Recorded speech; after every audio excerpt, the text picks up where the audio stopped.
Okay, tonight will be the last night for a while that you see me because tomorrow I go back to the workout. So tonight I wanted to dedicate it to you all one last time before Donna goes back to the workout, and I don't know when I will be back doing these videos. But anyway, let's get down to business, shall we? It was Monday Night Raw night, I believe, and we have a Monday Night Raw to discuss. We were in Liverpool, England tonight, first time ever there. And John Cena was talking about the fans and Mania and The Rock and Survivor Series. Rock's big return next week, which it's a 3 hour Raw. Make sure you all know what time you're tuning into Raw. And it's the first time it was in Liverpool. Cena was interrupted, though, by Miz and R-Truth. Again, the talk of our Survivor Series. And of course, never again will it happen, and they leave a lasting impression. And R-Truth talks about little Jimmy's surprise, surprise. And Cena is really trying hard to fill The Rock's shoes. If you notice this, that's what I'm thinking anyway. They're trying, to let Rocky leave the picture. I think at Mania we'll see that happen. He'll probably go into the Hall of Fame, and therefore they'll leave a void. And who better to fill that void than John Cena? So look for the proverbial hat to be passed on to John Cena at Mania. Anyway, back to tonight's Monday Night Raw. Um, of course, Cena is really trying hard to fill the Rock's shoes. Miz and R-Truth get in the ring as Miz and R-Truth attack Cena.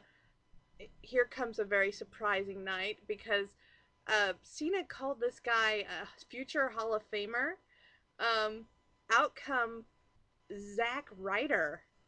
Um, I don't know. I haven't seen too much from this dude, but I do like his attitude. I loved the theme music before we put the little pause in there. I'm not too fond of that. Of course, the exchange between Cena and Ryder was like a little handshake deal, and it was kind of cute. Um, Tonight, of course, Kevin Nash promo, and we all know Donna is just a big fan of Nash. I mean, I have a body pillow of that man. For God's sake, I love that man. Okay, Vicky Guerrero and Dolph Ziggler walking. How exciting! Wasn't that exciting? I mean, didn't we all wonder how they got from place to place? They walk! Okay, Raw is 3 hours next week. Rock is returning. Uh, Beatles were showcased a little bit with some of the background stuff that we saw there at Liverpool. Dolph Ziggler and Vicky Guerrero versus John Morrison. And Morrison had a big thing here. He had not won a match since August. So him winning tonight was just wonderful. And that Vicky Guerrero had a migraine, according to King, was just adorable. Um, of course, the tag team match with Ryder and Cena versus the Awesome Truth kept being advertised. Tomorrow, the action adventure movie with John Cena, The Reunion, comes out. It looks like a throwback to modern westerns, if you will, uh, if there is such a thing. And then, of course, we talk about Team Barrett versus Team Orton at Survivor Series very briefly, though. They didn't really dwell on that, but I look for them to do that at SmackDown this week. Of course, Mason Ryan versus JTG. There was a big promo for Mason Ryan. I don't know if you all caught that or not. But then JTG was in the ring, and he's an in-ring veteran. And this poor dude, he didn't even get any entrance music. I felt really bad for him. I mean, y'all remember Crime Time, right? He was just part of that duo, but to me, he should have got some music. But that was just not cool.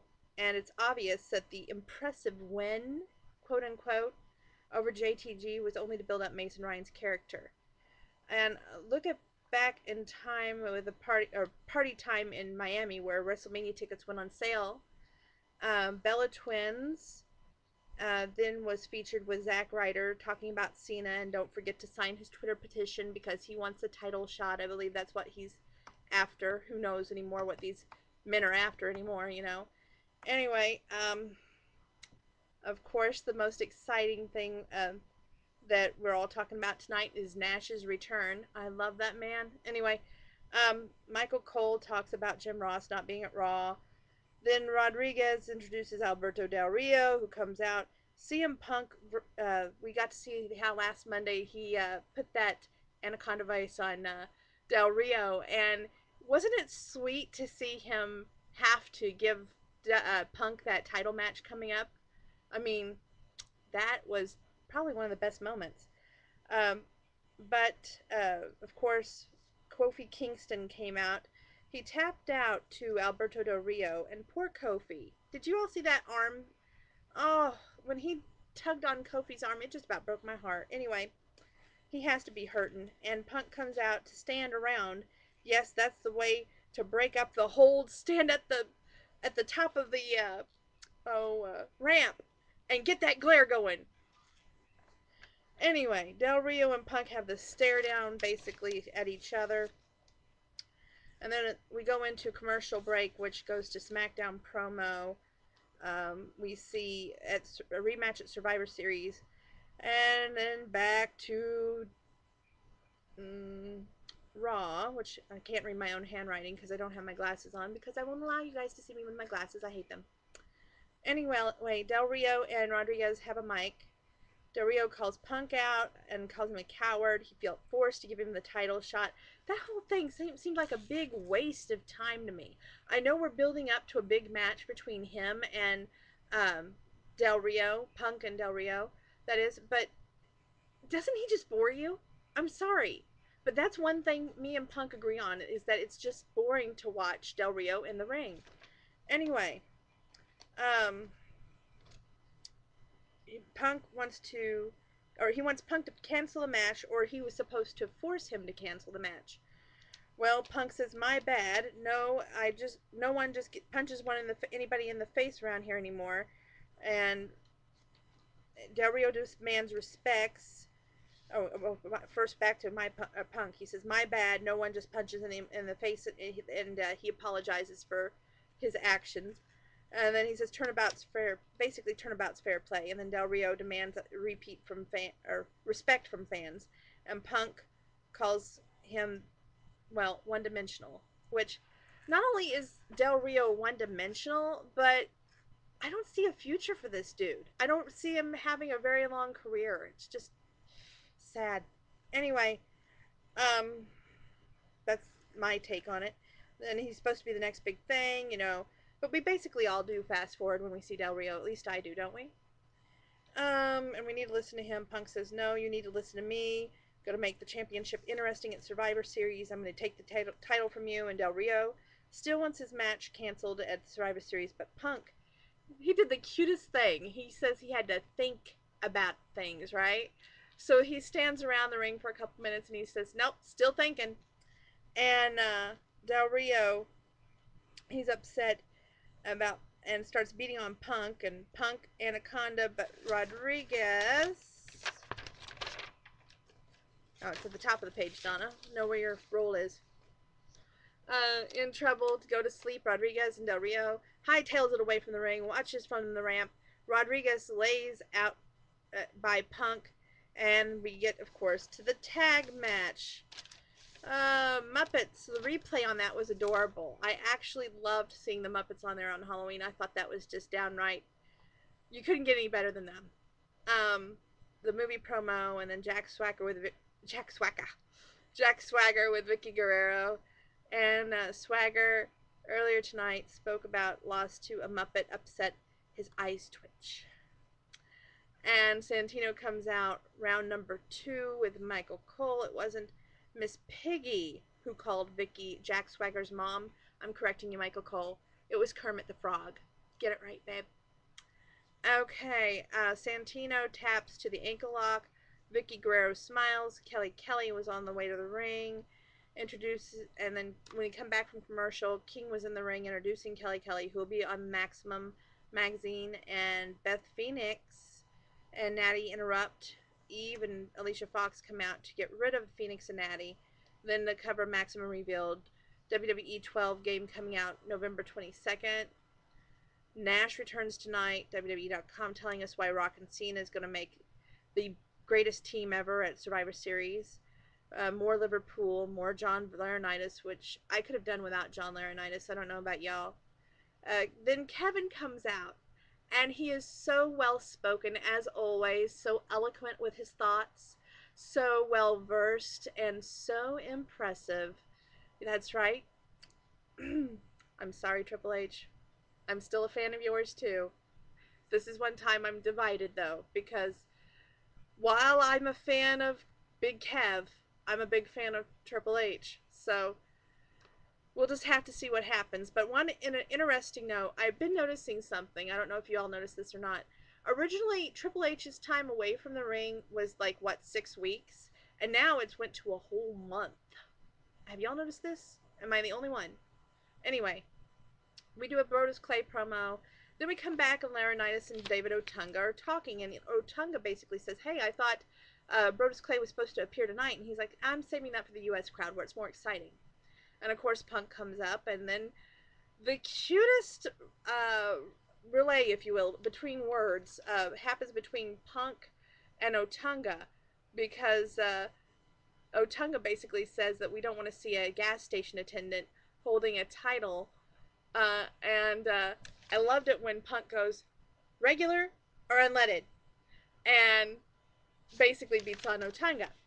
But then he gets jumped from behind, of course, by Del Rio. And did you all notice that Laurinaitis did not lay one finger except for just standing there and going, "Oh, kids, you shouldn't be doing that." Anyway, for a man who's supposed to be in control and running the show, he hasn't been doing a good job. We move on to Del. Okay, we got that part. Uh, Del Rio and Punk, and then they go into commercials, replay, and then Cole and King talk, Miz and Truth, and then a replay of the attack on Cena from Halloween, where he basically ends up thinking that he's beating up a fan, so supposedly, and then it ends up being R-Truth, takes the mask off R-Truth. Well, then Zack Ryder and Cena faces the Awesome Truth in the match, and it looked like to me that R-Truth and John Cena got a little heated. That was actually the most entertaining part of that match. But anyway, of course, there was another entertaining point where he takes Zack Ryder's glasses and he puts them on, and I thought that was adorable. But anyway, to me, Cena and Ryder make an awesome combo, and I'm proud of WWE for putting them together. Um, let's see here. They got hit by the Awesome Truth. Awesome Truth won tonight, though.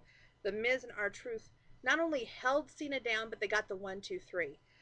Cena, as they went off the air, though, said that's one you won, and you won't get two, meaning they won't win a Survivor Series. Um, I don't know how Survivor Series is going to play out, but tonight I would like to give the WWE an official upgrade. Usually they don't get anything better than a C from me. And especially with Hunter not being on Raw and no McMahon being on Raw, it's very unlikely for them to get a high mark from me. But because of tonight's a little bit of interaction, it certainly is not because of Del Rio. It's because of Punk. It's because of your John Cena's. Even though I know Cena, he's not that great, technically sound, if you will, at wrestling. It's the entertainment value you bring to the table. So the entertainment value, you get a B. Wrestling, I'm still at a C. So we're going to start basing it on entertainment and wrestling, because to me, it's only fair if we do it that way. And I've started my Christmas shopping. In fact, I want to share with you a Christmas present I bought for myself this year. That's right, the little blonde bombshell decided to break out some cold hard cash for herself. And I'm going to learn how to cook. That's Paula Dean's Southern Cooking Bible. And I'm all interested in that. And I've got a few other surprises in store, but you're going to have to stay tuned to find out exactly what they are. Because I'm not just going to say what they are, I'm going to make you think. Because it's always good to leave them thinking. With that being said, see you later.